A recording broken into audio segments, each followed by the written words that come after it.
Hello viewers, welcome back to English Teacher channel. This is Manu. இன்னைக்கு நம்ம should be, should have been இது நாளையும் நம்ம பார்க்க போறோம். இந்த நாளுக்கு என்ன மீனிங்னு நம்ம பார்க்கலாம். இதை எங்கெல்லாம் பயன்படுத்தலாம் அப்படிங்கறதையும் நம்ம பார்க்கலாம். ஃபர்ஸ்ட் should அப்படின்னா வேண்டும் அப்படிங்கிற மீனிங். நீ வர வேண்டும், நீ சாப்பிட வேண்டும், நீ போக வேண்டும், இந்த மாதிரி சொல்லும் போது வேண்டும்னு சொல்றதுக்கு எல்லாத்துக்கும் நம்ம should யூஸ் பண்ணலாம். அடுத்தது பாருங்க should be அப்படிங்கிறது இருக்க வேண்டும். நீ இப்பொழுது அங்கே இருக்க வேண்டும், நான் இப்பொழுது இங்கே வர வேண்டும், நீ நாளைக்குள் அதை முடித்திருக்க வேண்டும், இந்த மாதிரி இருக்க வேண்டும் அப்படின்னு சொல்ற விஷயங்களுக்கு எல்லாமே நம்ம should be யூஸ் பண்ணணும். should have எங்க யூஸ் பண்றது அப்படின்னா இருந்திருக்க வேண்டும். ஓகே, அது இருக்க வேண்டும், இது இருந்திருக்க வேண்டும். should haveம் சரி, should have beenும் சரி, ரெண்டுக்குமே நம்ம என்னதான் யூஸ் பண்ணணும் அப்படின்னா இருந்திருக்க வேண்டும். இந்த ரெண்டுக்குமே ஒரே மீனிங் தான் வருது. பட் இந்த ரெண்டையுமே நம்ம ஒரே இடத்துல பயன்படுத்த முடியாது. ஒவ்வொன்றுக்கும் தனித்தனி சிச்சுவேஷன் இருக்கு. எந்த மாதிரி சிச்சுவேஷன்ல எந்த மாதிரி சென்டென்ஸ்ல நம்ம போடணும் அப்படிங்கறத நீங்க இந்த வீடியோ லாஸ்ட்ல தெரிஞ்சுப்பீங்க. இது வரைக்கும் என்னுடைய வீடியோ சப்ஸ்கிரைப் பண்ணாம பாத்துட்டு இருந்தீங்கன்னா சப்ஸ்கிரைப் பண்ணிக்கோங்க. பக்கத்துல இருக்க பெல் ஐக்கான கிளிக் பண்ணிக்கோங்க. ஃபாலோ பண்ணாதவங்க ஃபாலோ பண்ணிக்கோங்க. இப்போ நம்ம should be, should have been இதையெல்லாம் எங்கெங்க பயன்படுத்தணும் அப்படிங்கறத தெளிவான விளக்கத்தோட நம்ம பார்க்கலாம். ஃபர்ஸ்ட் நம்ம should வச்சு எப்படி சென்டென்ஸ் யூஸ் பண்றது அப்படின்னு பார்க்கலாம். should-னா நம்ம தெரியும், வேண்டும் நம்ம பார்த்துட்டோம். இதுக்குன்னு ஒரு ஸ்ட்ரக்சர் இருக்கு. இது எந்த மாதிரி ஸ்ட்ரக்சர்ல நம்ம யூஸ் பண்ணணும் அப்படிங்கிற ஒரு ஃபார்மேட் இருக்கு. ஃபர்ஸ்ட் சப்ஜெக்ட் எழுதிக்கணும். அடுத்து நம்ம should ஆக்சிலரி வெர்பான should நம்ம எழுதிக்கணும். அதுக்கடுத்து மெயின் வெர்ப் வரணும். இந்த மெயின் வெர்ப் எப்படி இருக்கணும் அப்படின்னா verb one formation. verb one formationனா தெரியும், present tense. அது ஒரு சிம்பிளான ஒரு present tenseல இருந்தாலே போதும். ஃபர்ஸ்ட் சப்ஜெக்ட் எழுதிருக்கோம், அடுத்து should எழுதிருக்கோம், அடுத்து verb one formation எழுதுறோம். அதுக்கடுத்து நம்மளுக்கு தேவையான ஆப்ஜெக்ட் நம்ம போட்டு எழுதிக்கலாம். ஓகே, இதுதான் இந்த சென்டென்ஸ்க்கான ஃபார்மேஷன். ஓகே, அப்ப should-னா என்ன வரணும் அப்படின்னா வேண்டும் அப்படிங்கிற விஷயத்துக்கு நம்ம பயன்படுத்துவோம். இது இந்த சென்டென்ஸ் எல்லாம் பாருங்க, இது ரொம்ப ஈஸியா நம்ம எழுதிடலாம். ஃபர்ஸ்ட் பாருங்க, அவர் மன்னிப்பு கேட்க வேண்டும் அப்படின்னு சொல்லியிருக்காங்க. இப்ப நம்ம ஃபர்ஸ்ட் இங்க என்ன எழுதணும் அப்படின்னா சப்ஜெக்ட், அடுத்து நம்ம என்ன எழுதணும் அப்படின்னா வேண்டும், அதை எழுதணும். ஃபர்ஸ்ட் எழுதிடலாமா? அவர் அப்படிங்கும் போது he. ஓகே, வேண்டும் அப்படிங்கிறது should. ஓகே, அவர் வேண்டும், என்ன வேண்டும்? மன்னிப்பு கேட்க வேண்டும். அப்ப மன்னிப்பு கேட்கறத நம்ம என்ன சொல்லுவோம்? Apology.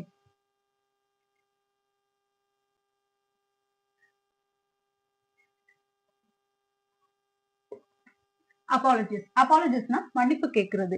So he should apologize. அதாவது அவர் மன்னிப்பு கேட்க வேண்டும். ரொம்ப சிம்பிளா தான் இருக்கு. he should apologize. அவர் மன்னிப்பு கேட்க வேண்டும். ரொம்ப ஈஸியா தான் இருக்கு. அடுத்தது பாருங்க, நீங்கள் ஒவ்வொரு நாளும் படிக்க வேண்டும். ஃபர்ஸ்ட் நம்ம இங்க என்ன எழுதணும்? எஸ், சப்ஜெக்ட், அடுத்து நம்மளுக்கு தேவையான verb எழுதணும். சோ நீங்கள் வேண்டும், இதை நம்ம எப்படி எழுதுவோம்? you should. என்ன வேண்டும்? படிக்க வேண்டும் சொல்லியிருக்காங்க. ஓகே, என்ன சொல்லியிருக்காங்க? படிக்க வேண்டும் அப்படின்னு சொல்லியிருக்காங்க. சோ யூ ஷுட், படிக்க அப்படிங்கிறது நம்ம என்னது ஸ்டடி போட்டா போதும். ஏன்னா இங்க வெர்ப் ஒன் ஃபார்மேஷன் தானே இருக்கு. சோ நம்ம வேற எதுவும் எழுத வேண்டாம். சோ யூ ஷுட் ஸ்டடி, நீங்கள் படிக்க வேண்டும். எப்படி படிக்கணும்னு சொல்லியிருக்காங்க? ஒவ்வொரு நாளும். சோ அதை நம்ம இங்க ஆட் பண்ணி எழுதணும். Every day, you should study every day.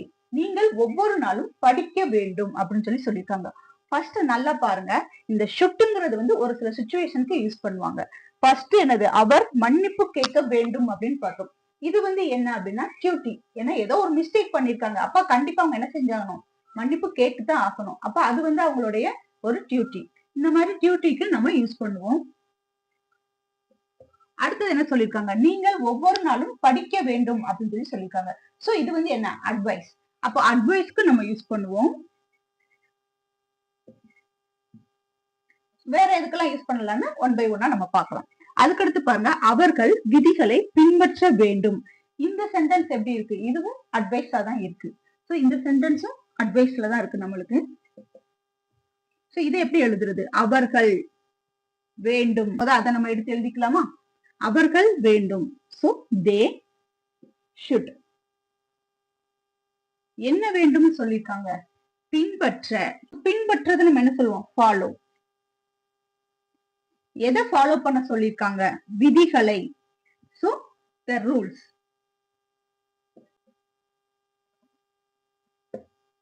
Okay, they should follow the rules. இது வந்து என்னது, அவர்கள் விதிகளை பின்பற்ற வேண்டும் அப்படிங்கிறது வந்து ஒரு advice.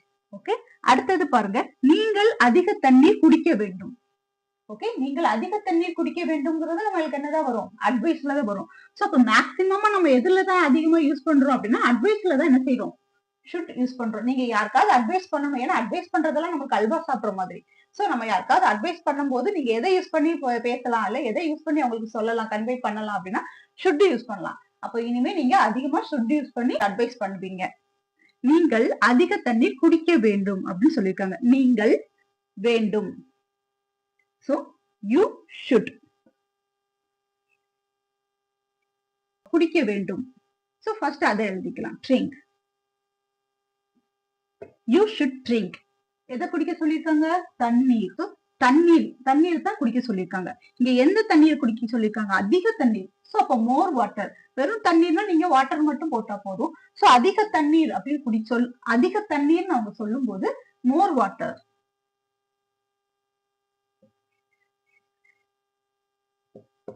Okay, you should drink more water அப்படின்னு போடலாம். இல்ல நீங்கள் தினமும் அதிக தண்ணீர் குடிக்க வேண்டும் அப்படின்னு சொல்லி போட்டா நம்ம அடிஷனலா என்ன எழுதணும், டெய்லி அப்படின்னு எழுதிக்கலாம். You should drink more water daily. நீங்க அதிக தண்ணீர் எனது டெய்லியும் தினசரி குடிக்க வேண்டும் அப்படின்னு சொல்லி நம்ம எழுதிக்கலாம். இந்த மாதிரி நம்மளுக்கு தேவையான விஷயங்களை நம்ம தான் ஆட் பண்ணி என்ன செய்யணும், பேசணும், எழுதணும். இப்ப அடுத்தது பாருங்க, மாலை 5 மணிக்குள் நாம் அடைய வேண்டும். இது எதுல இருக்கு, இது அட்வைஸும் வராது, அட்வைஸும் வராது, டியூட்டியும் வராது. அப்ப இது எதுல இருக்கு, அடைய வேண்டும் சொல்லியிருக்காங்க. So expectation. ஓகே, ஒரு விஷயத்த அடையணும் அப்படின்னு சொல்லி ஒரு எக்ஸ்பெக்டேஷன் பண்ணும் போதும் நம்ம இதை யூஸ் பண்ணலாம்.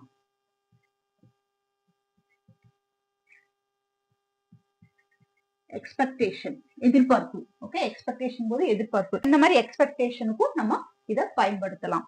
ஃபர்ஸ்ட் பாருங்க, மாலை 5 மணிக்குள் அப்படிங்கிறது இங்க சப்ஜெக்ட் கிடையாது. இங்க சப்ஜெக்ட் என்ன அப்படின்னா நாம். நாம் வேண்டும். சோ அதுதான் நம்ம எழுதணும். அப்ப நாம்ங்கும் போது என்ன எழுதணும், வி. வேண்டும்ங்கும் போது ஆட்டோமேட்டிக்கா நம்ம என்ன போட்டலாம், ஷுட். We should. இங்க என்ன சொல்லிருக்காங்க, அடையதான் என்னது, verb. அடையிறது நம்ம என்ன சொல்லுவோம், reach. Okay, verb form formation எழுதுனா போதும். சோ நம்ம ரீச் மட்டும் போட்டாலே போதும். We should reach. மாலை 5 மணிக்குள் இது நம்ம எழுதணும். இது எப்படி எழுதுறது அப்படின்னா by 5 PM எழுதினாலே போதும். we should reach by 5 PM. மாலை 5 மணிக்குள் நாம் அடைய வேண்டும். சோ அந்த ஏதோ ஒரு இடத்தை அவங்க அடையணுங்கிறதுக்காக சொல்லியிருக்காங்க. இது வந்து எக்ஸ்பெக்டேஷன். சோ should, இந்த should வந்து எங்கெல்லாம் பயன்படுத்தணுங்கிறது உங்களுக்கு இப்ப தெளிவா புரிஞ்சிருக்கும். should வந்து மெயினா இந்த 3 சுச்சுவேஷனுக்கு பயன்படுத்தலாம். ஒண்ணு என்ன அப்படின்னா நம்மளுக்கு பிடிச்ச அட்வைஸ். அடுத்தது என்ன அப்படின்னா நம்மளுக்கு கொஞ்சம் பிடிக்காத டியூட்டி. அதுக்கடுத்து என்ன அப்படின்னா எக்ஸ்பெக்டேஷன். இந்த மூணுமே நம்மளுக்கு இந்த 3 சுச்சுவேஷன்லயுமே நம்ம எது யூஸ் பண்ணலாம் அப்படின்னா ஷுட் யூஸ் பண்ணலாம். சோ இது உங்களுக்கு இப்போ தெளிவா புரிஞ்சிருக்கும் நான் நம்புறேன். அட்வைஸ்க்கு, டியூட்டிக்கு, எக்ஸ்பெக்டேஷனுக்கு இந்த மூணுக்குமே நம்ம எது யூஸ் பண்ணலாம், ஷுட் யூஸ் பண்ணலாம். சோ வேண்டும்ங்கிற ஒரு விஷயத்த சொல்றதுக்கு நம்ம எதை பயன்படுத்துறோம் அப்படின்னா ஷுட் பயன்படுத்துறோம். இப்ப ஷுட் பி எப்படி பயன்படுத்துறது, அது எந்த மாதிரி சுச்சுவேஷனுக்கு பயன்படுத்துறது அப்படின்னு பார்க்கலாம். இப்ப பாருங்க, அவர் இப்போது வீட்டில் இருக்க வேண்டும். நம்மளுக்கு வந்து அட்வைஸும் கிடையாது, டியூட்டியும் கிடையாது, ஆனா எக்ஸ்பெக்டேஷன்ல வரும். ஓகே, அப்போ இங்க ஷுட் பில வந்து என்ன வரும் அப்படின்னா எக்ஸ்பெக்டேஷன் வரும். சஜஷன்னா ஒரு பரிந்துரை தான். அவங்க வந்து அட்வைஸ் பண்ண மாட்டாங்க, இதை செய்யலாம் அப்படின்னு ஒரு பரிந்துரை வேணா சொல்லுவாங்க. சோ இந்த மாதிரி விஷயங்களுக்கு நம்ம யூஸ் பண்ணலாம். பட் அதோட ஸ்ட்ரக்சர் வேற. அதுல நம்ம என்ன பார்த்தோம் அப்படின்னா verb form formation வரும் அப்படின்னு நம்ம பார்த்தோம். சோ அந்த சப்ஜெக்ட் அடுத்து ஷுட்டுக்கு அடுத்து நம்மளுக்கு என்ன வந்துடும் அப்படின்னா verb form formation வந்து சிம்பிளா முடிஞ்சிடும். பட் இங்க வந்து அப்படி கிடையாது. இந்த should be பொறுத்தவரையிலையும் ஃபர்ஸ்ட் சப்ஜெக்ட் வரும், அடுத்து நம்மளுக்கு should be யூஸ் பண்ணணும். இந்த should beக்கு அடுத்து நீங்க பல விஷயங்கள் யூஸ் பண்ண போறீங்க. என்னென்னு பார்க்கலாம். ஃபர்ஸ்ட் வந்து noun. ஓகே, இந்த வெர்புக்கு அடுத்து, இந்த பீவர்புக்கு அடுத்து நம்ம noun யூஸ் பண்ணலாம். அடுத்தது adjective. நம்ம adjective யூஸ் பண்ணலாம். அடுத்து என்ன யூஸ் பண்ணலாம் அப்படின்னா பிளஸ் ஐஎன்ஜி சொல்லுவாங்க இல்லையா, அந்த ஃபார்மும் நம்ம யூஸ் பண்ணலாம். நவுனும் யூஸ் பண்ணலாம், அட்ஜெக்டிவ் யூஸ் பண்ணலாம், வெர்ப் பிளஸ் ஐஎன்ஜி யூஸ் பண்ணலாம், பாஸ்ட் பார்ட்டிசிபிள் யூஸ் பண்ணலாம். பாஸ்ட் பார்ட்டிசிபிள்னா தெரியுங்களா, வெர்ப் 3 ஃபார்மேஷன். ஓகே, அப்போ இங்க 4 இதுக்குமே நம்ம யூஸ் பண்ணலாம். இங்க அங்க உள்ள வெர்ப்ல வந்து நம்ம வெர்ப் ஒன் ஃபார்மேஷன் மட்டும் தான் நம்ம யூஸ் பண்ணணும்.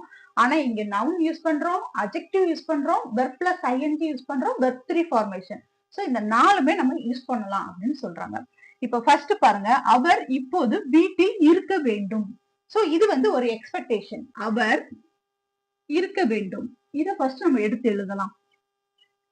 அவருங்கும்போது he, இருக்க வேண்டும். சோ should beங்கிறது இருக்க வேண்டும்ங்கிற மீனிங் கொடுக்கும். நம்ம ஆல்ரெடி பார்த்துட்டோம். சோ இருக்க வேண்டும்ங்கிறதுக்கு அதுக்கு வேண்டும் மட்டும் இருந்தது. நம்ம should மட்டும் யூஸ் பண்ணோம். இங்க இருக்க வேண்டும்னு இருக்கு. சோ நம்ம should be யூஸ் பண்ணிருக்கோம். அடுத்தது பாருங்க, இப்போது வீட்டில். ஓகே, வீட்டில் போடும்போது நம்ம ஹோம் போடுறதுக்கு முன்னாடி at யூஸ் பண்ணணும். Okay, at home. At home now.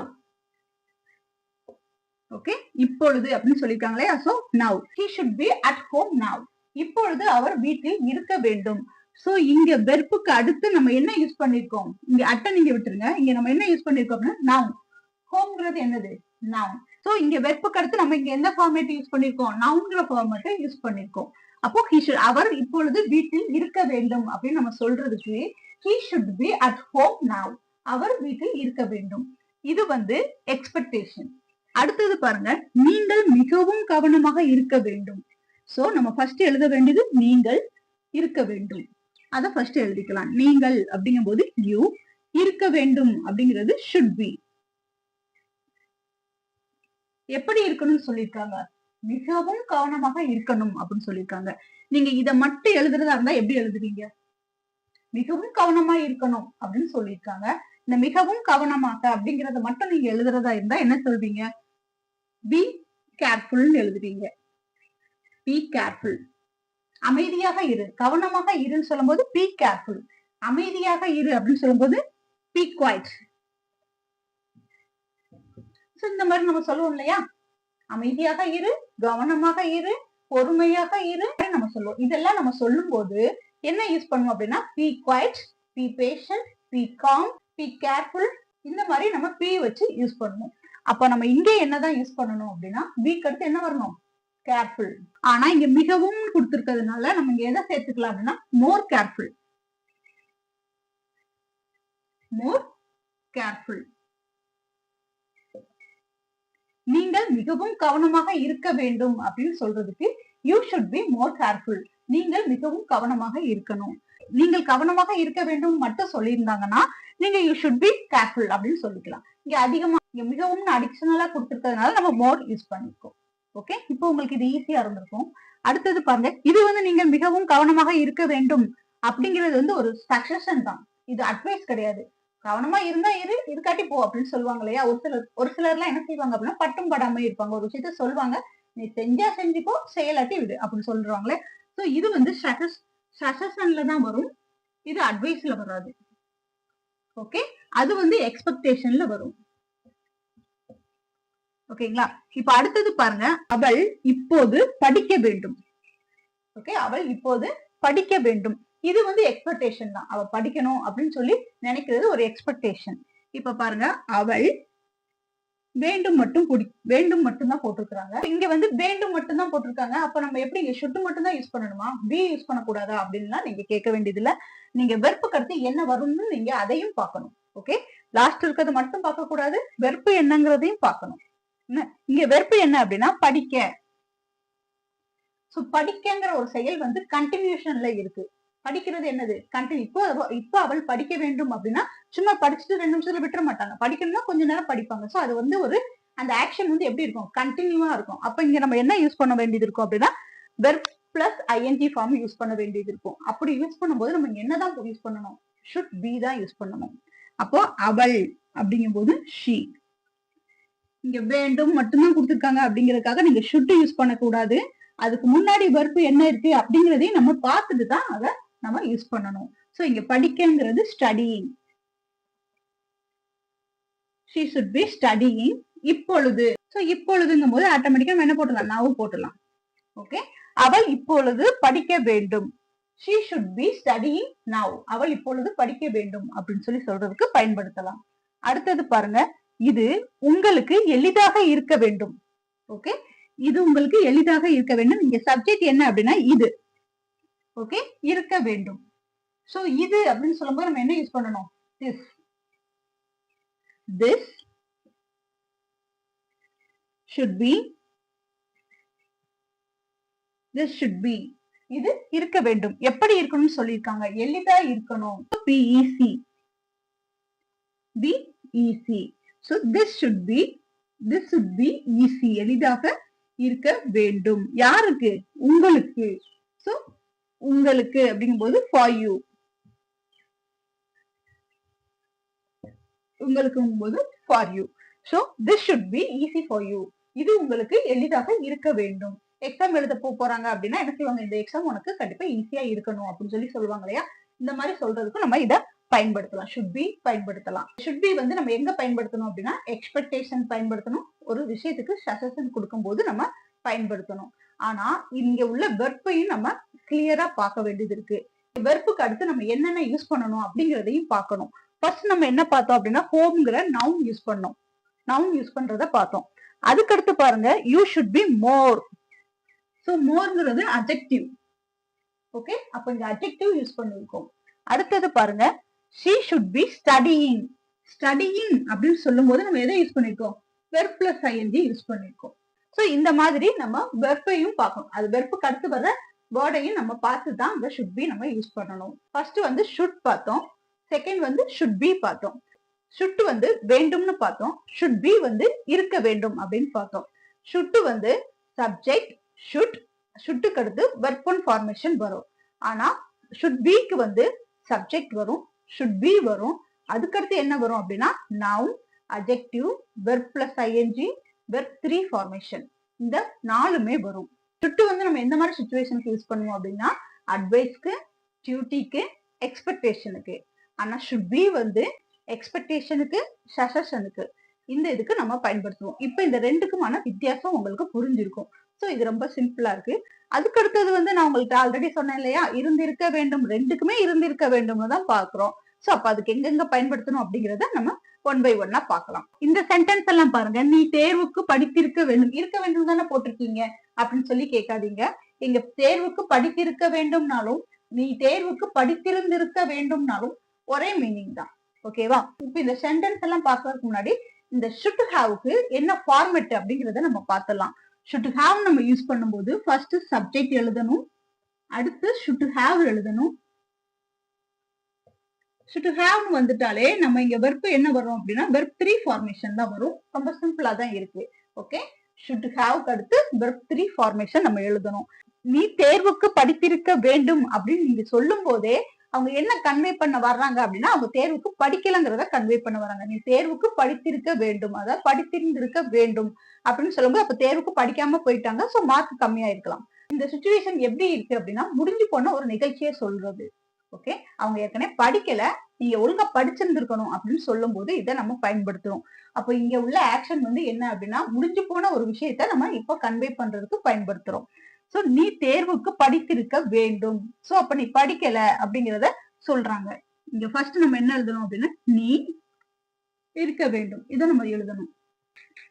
you should have, you should have. நீ இருக்க வேண்டும், இருந்திருக்க வேண்டும். எப்படி இருந்திருக்க வேண்டும்? படித்திருந்திருக்க வேண்டும் அப்படின்னு சொல்லி சொல்றாங்க. சோ இங்க படிக்கிறது என்ன அப்படின்னா படிக்கிறத நம்ம என்ன சொல்லுவோம்? ஸ்டடி சொல்லுவோம். அப்ப படித்திருந்திருக்க வேண்டும் நம்ம பார்த்தோம் இல்லையா? அப்போ verb 3 ஃபார்மேஷன் வந்து என்னது? ஸ்டடி, ஸ்டடி, ஸ்டடிடு தான் வரும். சோ அப்ப இங்க ஸ்டடிட்.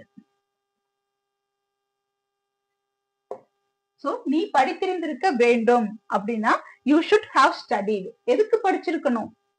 தேர்வுக்கு. So the exam, the exam. நீ தேர்வுக்கு படித்திருந்திருக்க வேண்டும். you should have studied the exam. நீ தேர்வுக்கு படிச்சிருக்கணும், ஆனா படிக்காம போனதுனாலதான் என்ன ஆயிடுச்சு? மார்க் ரொம்ப கம்மியாயிடுச்சு அப்படின்னு சொல்லுவாங்க. அடுத்தது பாருங்க, நான் உண்மையை சொல்லி இருக்க வேண்டும். ஓகே, ஒரு சிலர் உண்மையை கேட்கும்போது என்ன செய்வாங்க? அமைதியா இருப்பாங்க. எல்லாம் முடிஞ்சதுக்கு அப்புறம் அந்த பிரச்சனை எல்லாம் முடிஞ்சு ஓஞ்சதுக்கு அப்புறம் என்ன செய்வாங்க? நான் அந்த நேரத்துல உண்மையை சொல்லியிருக்கணும், ஆனா சொல்லாம விட்டுட்டேன். அப்ப இங்க எதை கன்வே பண்ண வர்றாங்க? சொல்லல, சொல்லாத ஒரு விஷயத்த இப்ப நான் சொல்லியிருக்கணும் அப்படின்னு சொல்லி சொல்றாங்க. சோ நான் உண்மையை சொல்லி இருக்க வேண்டும். அப்போ இங்க நம்ம ஃபர்ஸ்ட் என்ன எழுதணும்? நான் இருக்க வேண்டும் எழுதணும். நான் அப்படிங்கும் போது ஐ should have. நான் இருந்திருக்க வேண்டும். என்ன இருந்திருக்க வேண்டும்? உண்மையை சொல்லி இருந்திருக்க வேண்டும். சோ சொல்றத நம்ம சொல்லுவாங்க அப்படின்னா told. ஓகே, verb 3 ஃபார்மேஷன்ல டெல்லுக்கு told அப்படின்னு சொல்லணும். ஐ should have told. சொல்லி இருக்க வேண்டும். எதை சொல்லணும்னு சொல்றாங்க? ட்ரூத், உண்மையை. the truth, உண்மையை சொல்லியிருக்கணும் அப்படின்னு சொல்லி இப்ப அவங்க ஃபீல் பண்றாங்க. சோ அப்ப அவங்க உண்மையை சொல்லல, அந்த டைத்துல சொல்லல. இப்போ அவர்கள் முன்பே கிளம்பி இருக்க வேண்டும். ஓகே, அவங்க வந்து முன்பே கிளம்பி இருக்க வேண்டும் அப்படின்னா என்ன? இப்ப அவங்க லேட்டா போயிட்டாங்கன்னு அர்த்தம். சோ அப்ப அவங்க முன்பே கிளம்பி இருந்தா என்ன செஞ்சிருப்பாங்க? கரெக்ட் டைத்துக்கு போயிருப்பாங்க. அவங்க என்ன செஞ்சாங்க? லேட்டா கிளம்புனதுனால லேட் ஆயிடுச்சு. சோ அவர்கள் முன்பே கிளம்பி இருக்க வேண்டும். சோ அவர்கள்ங்கும் போது தே. இருக்க வேண்டும்ங்கிறதுக்கு should have. என்ன இருக்கணும்னு சொல்றாங்க? கிளம்பி. கிளம்புங்கிறது கிளம்பி இங்க போறது லெஃப்ட். ஓகே, லீவுக்கு தேர்ட் ஃபார்ம் என்ன? Left. So they should have left. எங்க எப்ப கிளம்பி இருக்குன்னு சொல்றாங்க? முன்பே. முன்பே அப்படிங்கும் போது இயர்லியர். அவங்க என்ன செஞ்சிருக்கணும்? முன்பே, இயர்லியர், முன்பே கிளம்பி இருக்கணும். Okay, they should have left earlier. அவர்கள் முன்பே கிளம்பி இருக்க வேண்டும். அவங்க லேட்டா கிளம்புனதுனால லேட் ஆயிடுச்சு. அடுத்தது பாருங்க, நாம் ஒரு டாக்ஸியில் சென்றிருக்க வேண்டும். காசு மிச்சமாகுதுன்னு சொல்லிட்டு என்ன செஞ்சிட்டாங்க? பஸ்ல கூட்டிட்டு போயிட்டாங்க. அதனால என்ன ஆயிடுச்சு? டயத்துக்கு அந்த இடத்துக்கு போக முடியல. ஓகே, 10 மணிக்கு இன்டர்வியூ இருக்கு. அவங்க என்ன செஞ்சிருக்காங்க? ஒரு டாக்ஸி பிடிச்சோ ஒரு ஆட்டோ பிடிச்சு போயிருந்தாங்கன்னா அந்த இன்டர்வியூக்கு கரெக்டா அட்டன் பண்ணிருப்பாங்க. சோ பஸ்ல போனா கரெக்ட் டயத்துக்கு போக முடியும்னு சொல்ல முடியாது. ஏன்னா இப்ப உள்ள டிராபிக் ஜாம்ல எல்லாம் எவ்வளவு நேரம் ஆகும்னு நம்மளால சொல்ல முடியாது. நாம் ஒரு டாக்ஸியில் சென்றிருக்க வேண்டும். ஓகே, நாம் ஒரு டாக்ஸியில் சென்றிருக்க வேண்டும். டாக்ஸில போகாதனால லேட் ஆயிடுச்சு. சோ இன்டர்வியூக்கே லேட்டா போனா நம்ம என்ன செய்வாங்க? செலக்ட் பண்ண மாட்டாங்க. சப்ஜெக்ட் என்ன அப்படின்னா நாம். இருக்க வேண்டும் எழுதிக்கலாம். நாம்ங்கும் போது we தான் இங்க subject. we should have. we should have. சென்றிருக்க அப்படிங்கறத வந்து நம்ம இங்க கோயிங் அந்த மாதிரி எல்லாம் போடக்கூடாது. இங்க என்ன போடணும் அப்படின்னா சென்றிருக்கனா எடுத்திருக்கணும். ஓகே, டாக்ஸியை நம்ம என்ன செஞ்சிருக்கணும்? எடுத்திருக்கணும். ஆனா டாக்ஸி எடுக்காம பஸ் எடுத்துட்டு போன பஸ்ல போனதுனால நம்மளால போக முடியல அப்படின்னு சொல்லி சொல்றாங்க. சோ இங்க சென்றிருக்க அப்படிங்கும் போது நம்ம இங்க என்ன போடணும் அப்படின்னா டேக்கன். டேக்கன். டாக்ஸி எடுத்திருந்திருக்கணும், நம்ம டாக்ஸி எடுக்கல அப்படிங்கறதுனால இங்க நம்ம டேக்கன் தான் போடணும். டேக்கன் எ டாக்ஸி. ஒரு டாக்ஸிங்கும் போது எ taxi. we should have taken a taxi. நாம் ஒரு டாக்ஸியை எடுத்திருக்க வேண்டும். நம்ம ஒரு டாக்ஸியில் சென்றிருக்க வேண்டும். அந்த மாதிரி சொல்றது.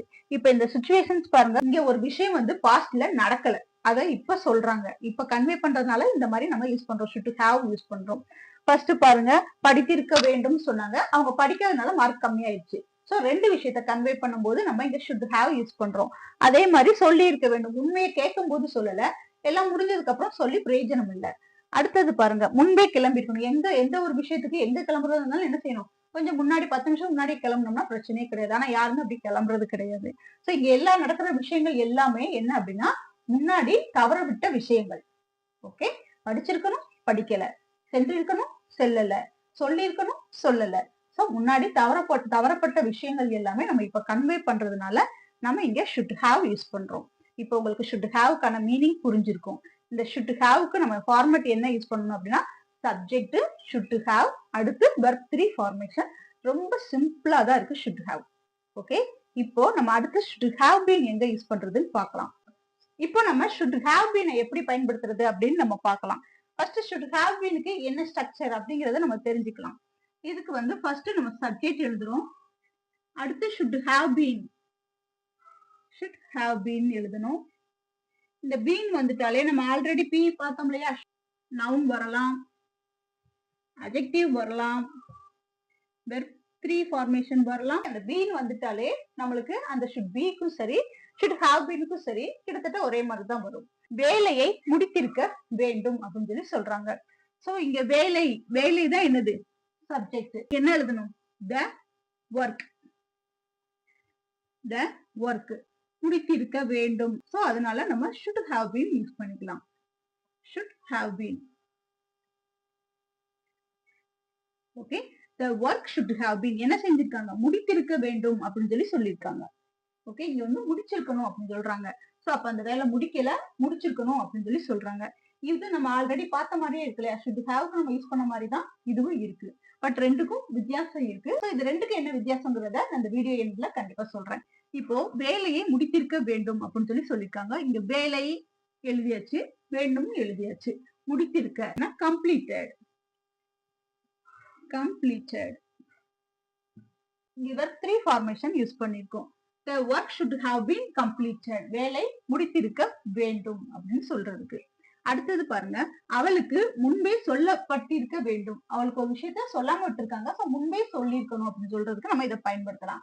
அவளுக்கு முன்பே சொல்லப்பட்டிருக்க வேண்டும் அப்படின்னு சொல்றதுக்கு ஃபர்ஸ்ட் சப்ஜெக்ட் என்ன அப்படின்னா அவள். சோ சி என்ன செஞ்சிருக்கணும், சொல்லியிருக்க வேண்டும், சொல்லப்பட்டிருக்க வேண்டும் அப்படின்னு சொல்றாங்க. சோ இங்க நம்ம என்ன எழுதணும் அப்படின்னா should have been எழுதணும்.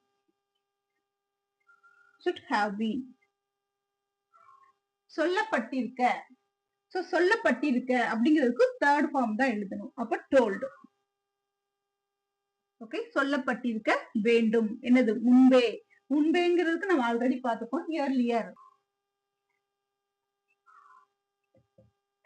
அவளுக்கு முன்பே சொல்லப்பட்டிருக்க வேண்டும். இப்போ நான் சரியான நேரத்தில் அங்கு செஞ்சிருக்க வேண்டும் சொல்லியிருக்காங்க. சோ அந்த நேரத்துல அவங்க செல்லல. இப்ப இதை எப்படி எழுதுறது, நான் வேண்டும், இதை நம்ம எழுதிக்கலாம். I should have been. I should have been. இங்க என்ன சொல்லிருக்காங்க, அங்கு, அதுதான் இங்க எழுதணும். there. இந்த there வந்து என்ன சொல்லுவாங்க, adjective. ஓகே, there வந்து adjective. சரியான நேரத்தில், on time. ரெண்டுமே கிட்டத்தட்ட ஒரே மாதிரி தான் இருக்கு. ஓகே, ரொம்ப டிஃபரன்ஸ் தெரியல, ரெண்டுமே ஒரே மாதிரி தான் இருக்கு.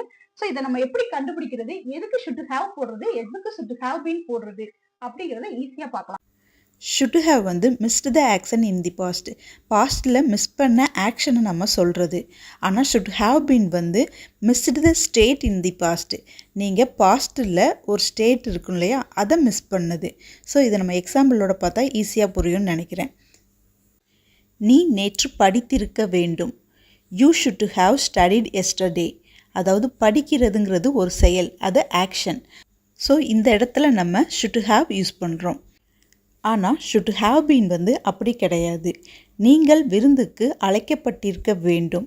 you should have been invited to the party. இங்கே இன்வைட்டடுங்கிறது வந்து எந்த ஆக்ஷனும் கிடையாது, இது ஒரு ஸ்டேட். இந்த மாதிரி அங்கே ஆக்ஷன் கொடுக்குற இடத்துக்கு மட்டும்தான் நம்ம should have யூஸ் பண்ணணும். ஒரு ஸ்டேட்டான விஷயங்களுக்கு நம்ம should have been தான் யூஸ் பண்ணணும். இந்த அழைக்கப்படுறது, சிகிச்சை கொடுக்கப்படுறது, தேர்ந்தெடுக்கப்படுறது, இந்த மாதிரி விஷயங்கள் எல்லாமே ஒரு ஸ்டேட்டு. அதனால தான் நம்ம should have been யூஸ் பண்ணுறோம். One more example to learn about these. அவள் நிதானமாக பேசியிருக்க வேண்டும். she should have spoken quiet. இங்கே வந்து ஸ்போக்கன்கிறது ஒரு செயல், அதனால் நம்ம இங்கே should have யூஸ் பண்ணுறோம். கதவு பூட்டப்பட்டிருக்க வேண்டும். the door should have been locked. இங்கே வந்து எந்த செயலும் கிடையாது, ஏன்னா கதவு மூடப்பட்டிருக்கிறதுன்னு தான் சொல்லியிருக்காங்க. ஸோ இந்த இடத்துல நம்ம should have been யூஸ் பண்ணுறோம். ஸோ ஒரு செயலை குறிக்கும் போது தான் நம்ம should have யூஸ் பண்ணுறோம். ஆனால் ஒரு செயலை குறிக்காமல் ஒரு ஸ்டேட்டை மட்டும் குறிக்கிறது, அதோட இருக்கும் நிலையை மட்டும் குறிக்கிறதுக்கு நம்ம should have been யூஸ் பண்ணுறோம். இப்போ இது உங்களுக்கு தெளிவாக புரிஞ்சிருக்கும். உங்களுக்கு இந்த வீடியோ பிடிச்சிருந்ததுன்னா லைக் பண்ணுங்கள், உங்கள் ஃப்ரெண்ட்ஸ் அண்ட் ஃபேமிலிக்கு ஷேர் பண்ணுங்கள். இன்னும் இது மாதிரி நிறைய வீடியோக்கள் தேவைப்படுதுன்னா நீங்கள் சப்ஸ்கிரைப் பண்ணிக்கோங்க. தேங்க்யூ ஃபார் வாட்சிங். see you for now.